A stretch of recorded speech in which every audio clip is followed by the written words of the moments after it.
it's Dr. Parker. How are you? I'm good. How are you? Very good, thank you. So, how are things? Things are the same as usual. Okay. Anything that you need for me to know? I'm not too sure how many refills I have. I didn't call the pharmacy yet. So maybe if you could follow up with Finley's and see if they need any more refills. Other than that, I don't really have much to talk about. We pretty much discussed everything on the last meeting we had over, I think it was over the video. Yeah, that's right. It was the meeting. So it was quite eye-opening because I asked you how you made your conclusion, and you pretty much told me it was an opinion, and I'm still trying to understand why I should believe in pretty much anyone's opinion, because anyone can have an opinion of you, and we're both humans, so we both make mistakes, we both have knowledge that other people don't have. So maybe you could go further into details with what you analyzed, because I never discussed nothing with you about my life. I never discussed anything with the nurses about my life. And most of the time I stayed in my room unless I was going outside for cigarettes once I had privileges. And so you weren't by me all the time. There was nurses that would even try to provoke me. And I never spoke about it because all I would do is I would guide them in front of the camera. If you haven't noticed, when I think it was the last admission, I've been admitted quite a few times, but on the last admission, I stayed right in front of the camera when you and the other nurses were there. Eventually security left and everything, but I stayed sitting on the floor outside of the lounge, I guess you could call it. It's right outside of the doctor's room on the assessment side. So based on that and how I wasn't really that combative. Yeah, my tone of voice would escalate and stuff like that, but it's not really my own doing with having a deep voice. And a lot of people misinterpret me when I'm speaking, because when I get passionate about what I'm talking about, my voice escalates. Now, everybody has a different tone of voice. Everybody talks differently. And under Section 2B, we have the right to our opinion, which is our speech. And in our last meeting we had over video chat, you said you analyzed my beliefs, my expressions, and my speech, which speech is opinion. So I'm trying to understand how when under the Constitutional Act, under fundamental freedoms, we have the right to freedom of speech, which is opinion. We have the right to freedom of expression, which is it could also be how we speak. Expression, people express themselves different ways. Some people express themselves through talking, speech, and then we also got the right to our beliefs under 2B. And under 2A, we have the right to our own conscience and our own and our religious materials and rituals and all that. Now, religion doesn't just fall under the societal norms of stuff like Roman Catholicism, Anglican, and all that. Religion goes into the inner depths of all things. That includes the occult, the cults, and religion. Now, every religion started off as an occult, and then it became a cult when it was more accepted in societal views. And then once the majority accepted it, it became known as a religion. Now, religion under 2A, conscience and religion gives us our right to our rituals, our and rituals could include witchcraft. It could include spell binding. It could include all that, which the science community has a sector that actually studies all this, which is the parascience community. And in the science community, they reject the parascientists. Parascientists study things such as telepathy, to clairvoyancy, to witchcraft, to all types of stuff that the occult teaches. So if we are entitled to these rights, which is given to us by the Queen, when Canada was part of the UK and it was under the King and under the Queen established the right of all Canadian citizens and permanent residents of Canada before Canada stepped away and became their own country. And that's why Canada recognizes the Queen and the King. Now, my question is, if we are entitled to these rights, which is verified by government resources, then how can another mere human decide what is right and what is wrong? Sure, you can't go out and just bash somebody's head. That's illegal. But if you're causing no harm, then where is the God-given right to another human to judge that of somebody's beliefs, somebody's expression, somebody's speech? And you said in the last meeting, and you could verify it if you want, but you said you analyze my beliefs, my expressions, and my opinion, and based on what you've seen and what you analyze, you find it conclusive that I have these disorders. Now, and you said you base an opinion on these things. Now, under the equilibrium, the equality of things, we are all human. We all bleed red. So whether it's a doctor, a lawyer, a judge, a cop, who given them the right to judge that and decide how their life is supposed to be? That's pretty much what you've done by basing an opinion on these things. Because when you base an opinion on my beliefs, my expressions, and my speech, and that you decided that I needed the pharmaceuticals. Now, it's not even about getting off the pharmaceuticals, but because the way the psychological programming is, which this is why psychology is so dangerous, is because after repetitive motions take place, then the majority of society will believe that.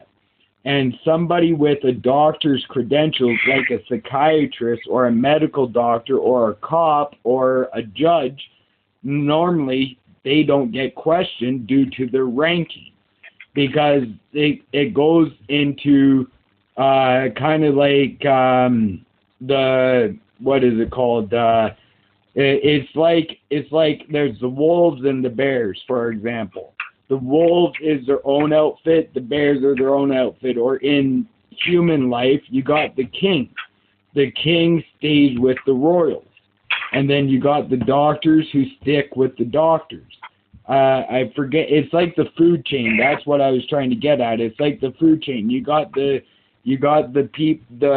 animals at the bottom of the food chain, and you got the animals at the top of the food chain. The animals at the top of the food chain get whatever they want, while the animals at the bottom of the food chain get all the scraps. So where on this planet does it say that you could go ahead and judge another person's beliefs just because they don't coincide with majority viewpoints? For example, if you brought the priest, and I've had nurses tell me this, where a priest comes into the psychiatric system for whatever problem, the priest starts doing their rituals, blessings, curses, whatever. because a priest also has the ability to curse, but they're more known for giving blessings. And blessings, giving a blessing is known as an extraordinary ability. And under the Schizophrenia Act, the schizophrenia diagnosis, people could suffer from grandiose delusion. So when a priest is given a blessing in a system that is not built on faith, but built on science, they're going to have a grandiose delusion, because of giving a blessing or spiritual rituals, whether it's performing witchcraft or whether it's performing a ritual that's accepted by the church, that's not the majority viewpoint in a scientific system, because in a scientific system, you need physical proof to verify something is real. And that's the thing about faith. Faith cannot be proven in a physical sense. It's more felt within. You know something has changed by what you feel. Okay? And so, where do you or any psychiatrist get off judging somebody for their beliefs, their expressions, or their speech, which is their opinion, considering that they may or may not even be causing harm? In the legal system, you have the right to believe what you want and say what you want, as long as you do not act on a criminal offense. That means you cannot go and harm somebody. Okay? For example, my mother, she got charged for uttering a death threat years ago. Okay? And she presented the case in court. She says, next thing you know, you're going to have a grade 3er in your courtroom because they told another student, I'm going to kill you after school. Now, in that situation, you could say it all you want, but did you act upon what you said? Pretty much, they become empty words at that. You put a child in a courtroom for saying, I'm going to kill you after school, the courtroom's going to be a laughing stock. It's a kid having a hissy fit. So, you basing an opinion, which you said that you base an opinion on my beliefs, which my beliefs belong to the occult system, not the cult system, not religion. It's occult. Okay? And the occult has never been accepted by a scientific system before. Okay? Occult includes all knowledges, not just what you're taught in school. You do your own research. You dive into the books of the hidden scriptures, the banned books from the Bible, the Emerald Tablets, okay, the Sumerian Tablets, the Tibetan Book of the Dead. All these books have a truth in them. And just because somebody doesn't believe in what you believe, doesn't, in my opinion, it does not give them the right to say my beliefs is incorrect and it's delusional. Just like anyone who performs a ritual, whether it's witchcraft, whether it's the rituals of the church, it does not matter. These are all protected under Section 2A, conscience and religion. Not only that, conscience is the freedom of the mind. And what is a psychiatrist doing when they're trying to make diagnoses on somebody? Psychiatrists are doctors of the mind. Okay? So if a psychiatrist is a doctor of the mind, what are they doing to every individual on this planet? Well, they're invading their mind. They're invading the mind. If you have the right to your own mind, who gives another person the right to infiltrate your mind and try to figure out why you're thinking the way you're thinking or why you're acting the way you're acting? So, if it's just an opinion, what makes your opinion so credible and my opinion less valuable? Just like what gives the Prime Minister's opinion its ranking versus the ranking of its citizens. So if it's just an opinion, just because you went to school or the doctors went to school, how can they be respecting the rights of every citizen in Canada when most of the citizens don't even know their rights and their freedoms, let alone the doctors knowing the rights and the freedoms of their patients? So maybe you can elaborate what gave you the right to try to infiltrate my own mind, my own conscience, and try to figure out why I talk the way I do, why I stand up for what I stand up for. What gives you the right to decide my beliefs are inaccurate just because the majority doesn't believe it? The occult is a minority. The occult has always been a minority group. So why is every minority group on this planet being judged by the hands of help? When literally just because their views don't line up with the doctor's views doesn't mean they're any less real than that of the doctor's view. If we are all equal in the eyes of the law, then what makes your opinion higher than that of your patient? Because if you just based an opinion on my beliefs, my expressions, and my speech, then where's the credibility behind that, considering no tests were conducted, no scientific tests were conducted? Not only that, where's the physical proof to verify your claim? There's so much. And yet, I'm the one who's stuck on pharmaceuticals, and no, I won't try to stop them. All I need right now is the doctors to keep handing out the pills, handing out the injection, because society has already been psychologically programmed to believe I need the treatment. Because every time I said something they didn't like, every time I perform my spiritual rituals. Spiritual is the key word. They're not physical. They can't be proven physically. That's the whole purpose of faith. Faith is believing in something that you can't touch or see. So, if you base an opinion, why should I listen to it? Because back to what I was saying before I get sidetracked, the psychological programming is that if I stop the treatment, then the cops are going to be called. And I'm not even talking about a community treatment order.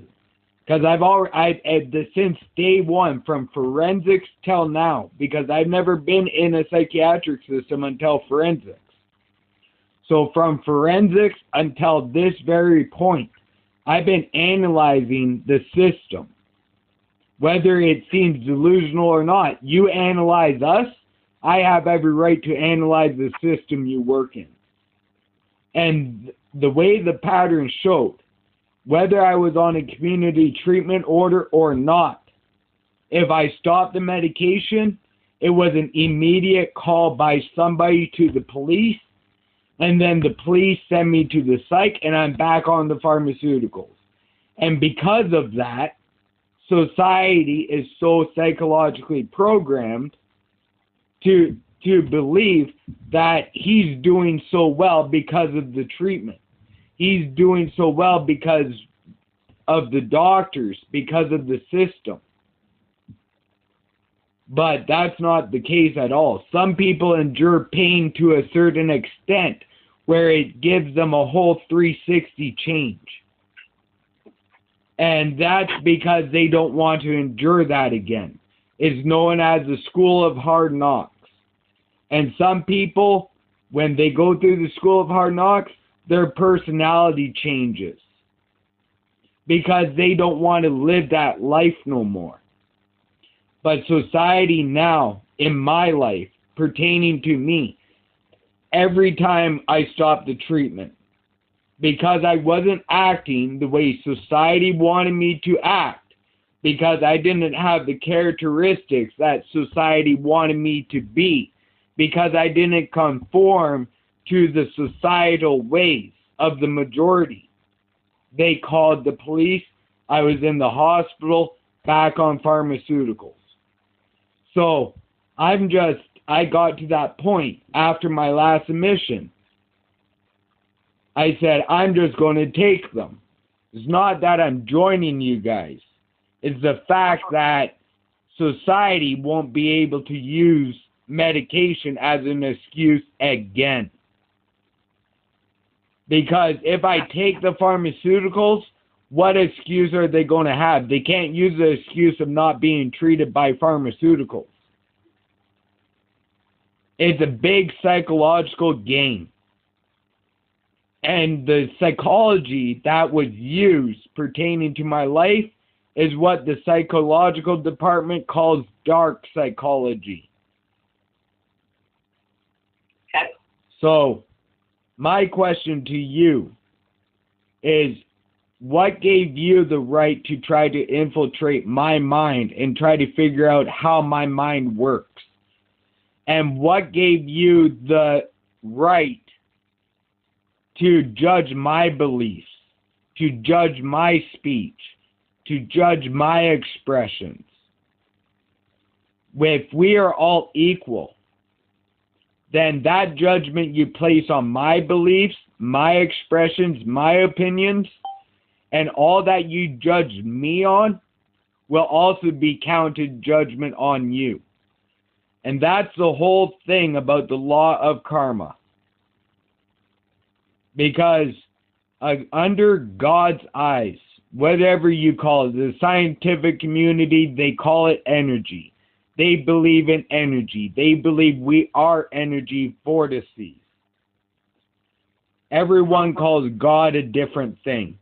Whether you're part of the science community, whether you're part of the atheistic community, they all believe in something that can't be verified with the two eyes or with the senses of the body. They know something is out there. So what gave you the right to judge my life? Because every time you base an opinion on me or any of your patients, you're placing judgment upon them. But even those who are Christian, those who are Catholic, those who are part of a accepted faith community, the scriptures say, "Thou shalt not judge, or you shall be judged with the same accordance." And according to the scientific community, that scripture is invalid. That's grandiose delusion, because it cannot be verified by science. But where was the science in my care?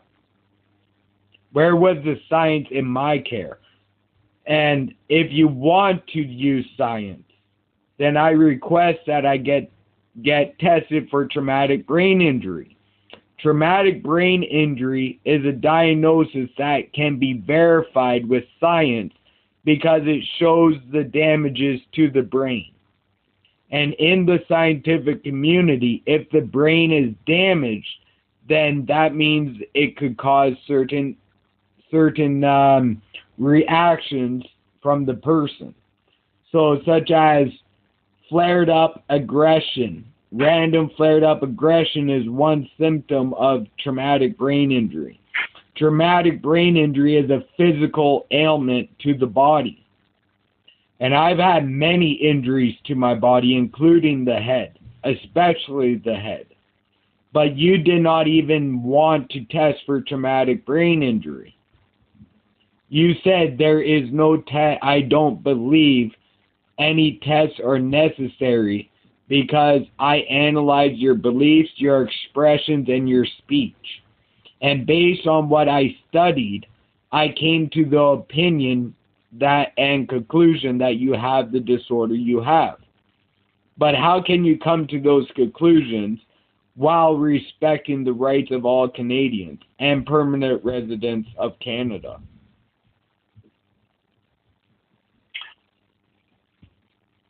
So, do you want me to to talk about this, or do you want to just... I got quiet because I'm listening to your response. Okay. So I did, when I saw you in April, I did call Findlay's, and I've ordered 6 months worth of medication. So you've got probably 4 months left. Okay. For that. So that's okay. Okay. So but basically, the prescription should be good then. Yes. Yeah, it is good. Okay. So there's no definitive test that I can do. Everything in psychiatry is not based on hard fact of tests. It's based on opinion. It's based on collating all the information that we have. And you didn't tell me all of everything that I presented, but the board does insist on having a thorough presentation of the person, which is collated from all the team members and everything that's in the chart. So history has been given by your mother, history has been given by Corey, history has been given by you, or in all the times that you've been here, and I have to put all this together to present this to the board, and the board insists on that. So everything is my opinion, and it doesn't mean that my opinion's better than yours, but it's still my opinion, and my opinion is as valid as yours is. Yes. So if I feel that based on my experience as a psychiatrist and all of my education, if I feel I can be helpful, then I put forth that I feel I can be helpful. Are you willing to, because I know psychiatrists don't like stepping outside of their field, okay? But I know you also have the right to prescribe medication and order tests. Even though the test may not be your field, you still can order them. So would you be willing to order a test for TBI? It's not my field of expertise. That would be a neurologist. Yes, I understand. But I don't know. I know to be honest, that. Paul, I don't think there is a test for ABI per se. No, TBI. TBI. Yeah, traumatic brain injury. They usually test it by scanning the brain and finding impairments within the brain structure. Yeah, but then the problem is that there's probably about 5 to 10 different explanations for those changes. Yes, I understand that. And the neurologist would say, like, when was the brain injury? What happened? I got all that details. I got all those details. Yeah. But I need a doctor. Your family physician. I don't have a family physician. The only doctor I have in my life is you. Would you be able to get Gatchif to order it? No, Dr. Gatchif can only work with the people that the college is very specific that we can't step out of our bounds. Dr. Gatchif's responsibility in the hospital is for people who are hospitalized. Oh, okay. So he cannot be a doctor who... So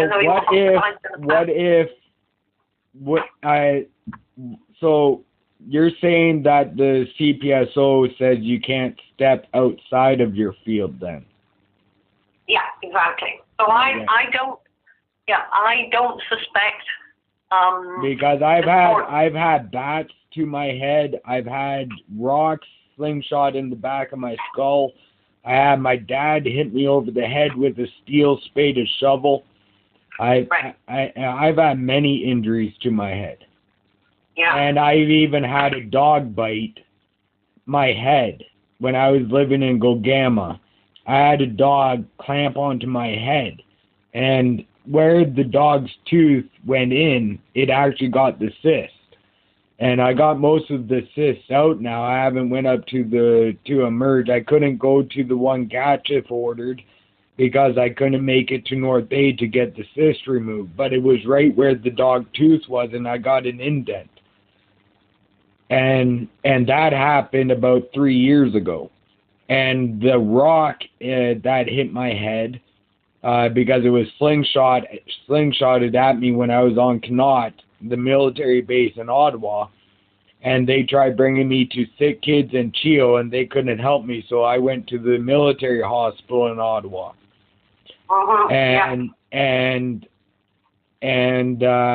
And that hit me right. I don't know the medical term of it, but you know, on the back of the skull, you got that indent where the spine goes underneath the skull. Yeah. That's where the rock hit me. And when I woke up, I was in the med tent. So I've had a lot of injuries to my head. I even had a baseball get hit by a bat. Me and my brother, when my brother was alive, when we were kids, we were playing baseball in the field, and my brother hit the ball with the bat, and it slingshotted right back at me and hit me right in the face. So there's lots of injuries to my head, and not once did. The trouble is, the problem is that there would be some kind of healing. And then what's left over years and years later is just this non-specific kind of like area that looks like it's a healed scar. But I don't think anybody would be able to attribute any one kind of lesion that shows up in a scan to anything to the cause. It wouldn't be like getting impalements to it, where there's shards hitting the brain, but it would cause the brain to bounce around enough where it would cause injury to the skull. And normally when that happens, you get things such as concussions and stuff like that, which concussions can cause migraines, which I'm not suffering from migraines, but concussions can cause migraines, which is swelling of the brain. So I guess there's really not much else we could talk about on that, because according to you, the CPSO said you can't step outside of your field. Yeah. But I was under the assumption, because of your credentials, you would be able to order tests such as tests for the TBI. Yeah, no. If I can only order tests, like the way that kind of healthcare is organized is that they don't want people just ordering tests that they're not skilled to order. So my area of specialty doesn't include ordering CT scans or MRIs or PET scans or SPECT scans. That would be people who are specialized in that, which is probably more neurology. More neurology, eh? So pretty much I would have to get a family physician to order those type of tests. Yes. Yeah. Do you by chance know any family physicians up in this area that's taking patients? Oh my gosh. I don't really know of any family physicians at all taking on new patients anywhere. Yeah. But I don't really know of the ones in. Yeah, you more know North Bay than up here. When you're with the CMHA, ask them if they know who the family physicians are in the area. Yeah, that would be a good idea. That might be a good start. I might have to get on Healthcare Connect and do that. Oh, that's a good idea. Yeah. I think if you put your postal code in, they'll be able to help you. Yeah. All right. Well, I don't really have much else to talk about. Okay. You pretty much answered my questions, so. Okay, good. Yeah. So, other than that, you sound well. I've been sleeping a lot. Yeah, I needed a lot of sleep. Okay. Did you get a lot of sleep? Oh yeah, I get a lot of sleep. Like I told you when I was in the hospital, I smoke weed at night, so who knows what's really doing what. But I only smoke at night because I do volunteer work for a family friend. Oh, that's in the garage? Yeah, that's at the garage. Yeah. And good. so I don't smoke during the day. That way I'm sober when if he calls me to go to work. Okay. So, but That's good. he always compliments me though. He says you're doing phenomenal, and Good. That's great to hear. yeah, Good. he said I'm glad you're still. he even asked me. He says, do you tell your doctor you're doing well with me and all this? And I said, every now and then Good. I do. Yeah, good. That's really good to hear. Yeah, good for you. Well done. Yeah. All right. Well, it was very nice talking to you, Walter. You do sound very good, and I'm glad to hear that you get these compliments. So I'll definitely note that down. Yeah. So can we make an appointment to follow up? Yeah, definitely. Okay. So I'm looking at August. Okay, August. So I have Tuesday, August the 13th at 12 noon. That works for me. Is it going to be by Perfect. phone again? Yes, by phone, unless, did you want to make the trip to North Bay? It doesn't matter to me. CMHA pays for my bus tickets, so. Okay. So what you know what? We'll do you the next one virtually, on the phone again. Okay. But after that, maybe in person. Okay, sounds good. I know CMHA was saying in October you wanted to do a person. Now is that for this? I can't remember why that would be. I don't know. CMHA thought it was in October we were going to do the video conference. Oh, okay. Okay. Yeah, I'm not sure about that. I can't remember having told them that. I don't know. They were under the assumption October, but if you want to do it by video, I have no problems with that. Okay. I'm good for next time being telephone. Okay, sounds good. So all right. I put you in my calendar on my phone for Tuesday, August 13th at noon. Perfect. Excellent. I will talk to you then. All right, take care. Bye. All right, will do. You too. Bye-bye.